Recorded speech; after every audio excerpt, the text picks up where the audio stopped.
Max Bradley flicked the switch on the side of the table. The razor-sharp blade of the saw whirred to life, rotating at high speeds that were perfect for the upcoming task. Max thought the nervous tick in his face might be going off, but it was hard to tell since his entire body was shaking violently, his heart pounding rapidly. His glasses slid down his nose, and he pushed them back to their proper place. His hands were sweaty, and he wiped them on his dirty overalls. These were hands that had created several masterpieces of modern art. Hands that had sketched, painted, and even sculpted since a very young age. Max stared into the revolving metal of his table saw, and as he did, he thought about why he was doing this. He recalled his wasted youth, memory by memory, up to the current day.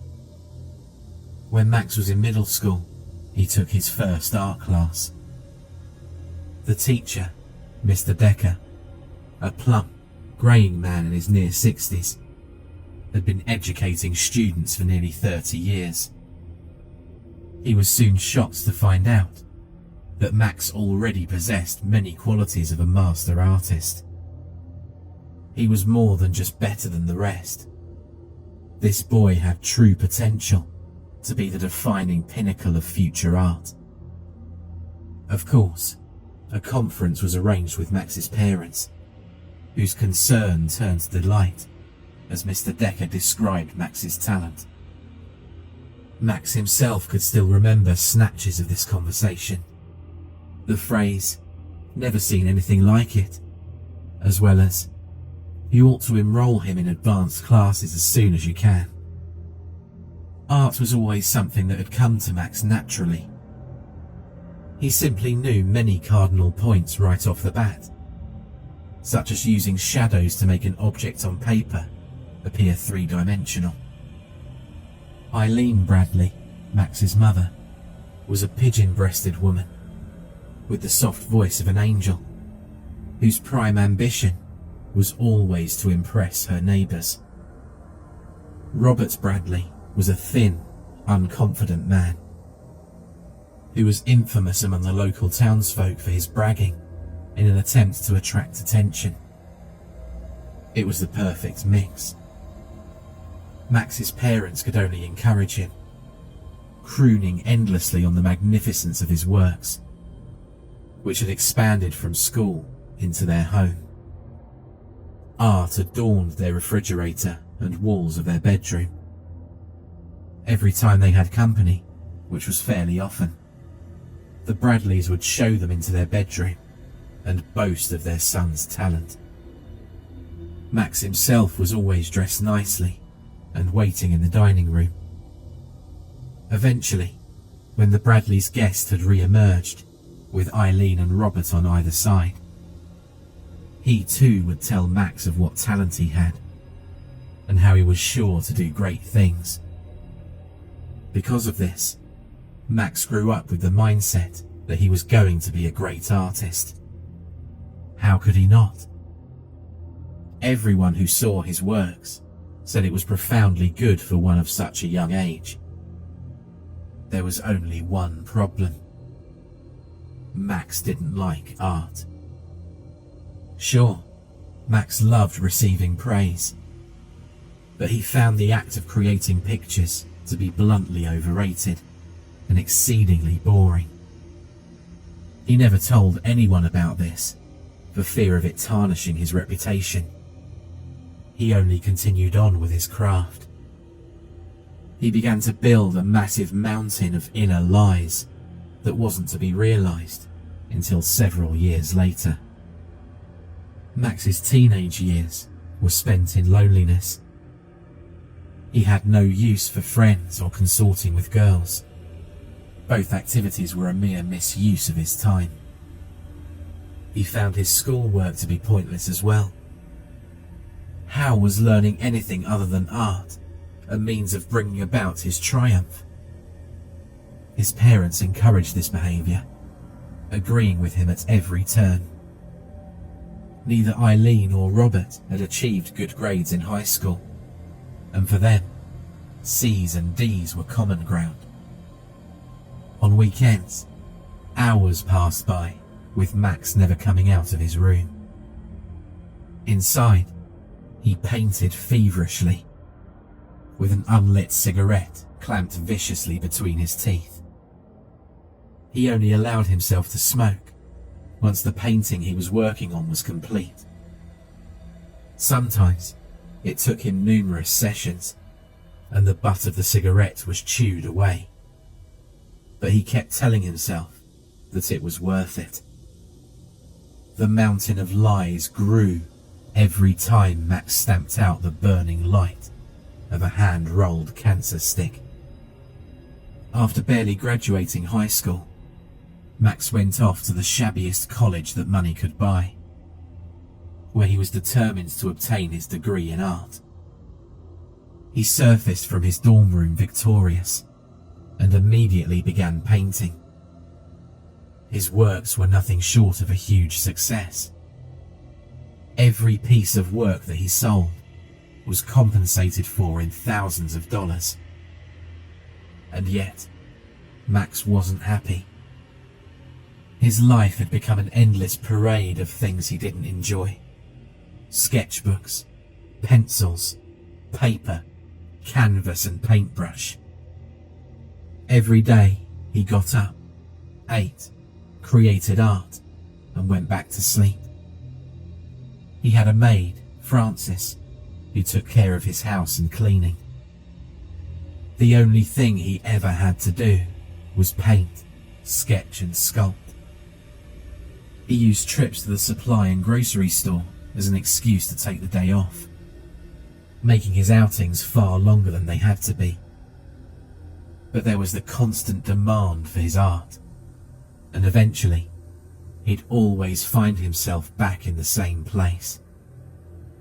The garage which he'd converted into his workplace. He couldn't stop.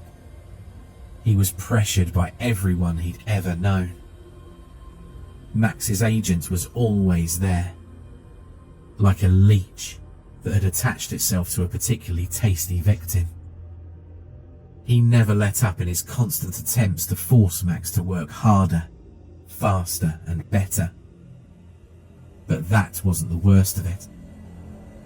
Max's mother and father, who both visited every chance they got and left with their pockets bulging, was still crooning over his work in their old age. Max loved his parents, truly he did, but he also hated them. They hadn't changed one bit over the years.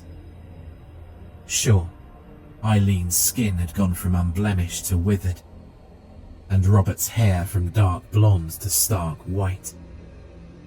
But their attitudes were constant.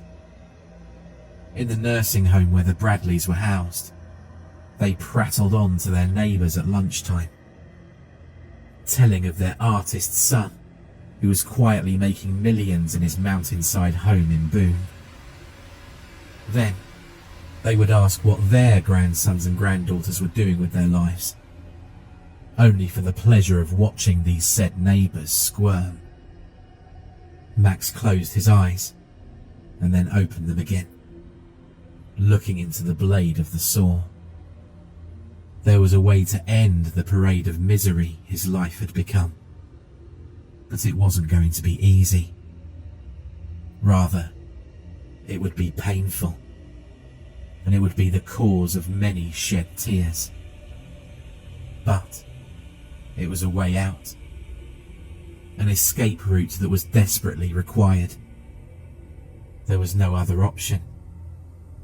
This offered the possibility of never having to paint another picture, and at the same time, ensured his parents couldn't be disappointed in him.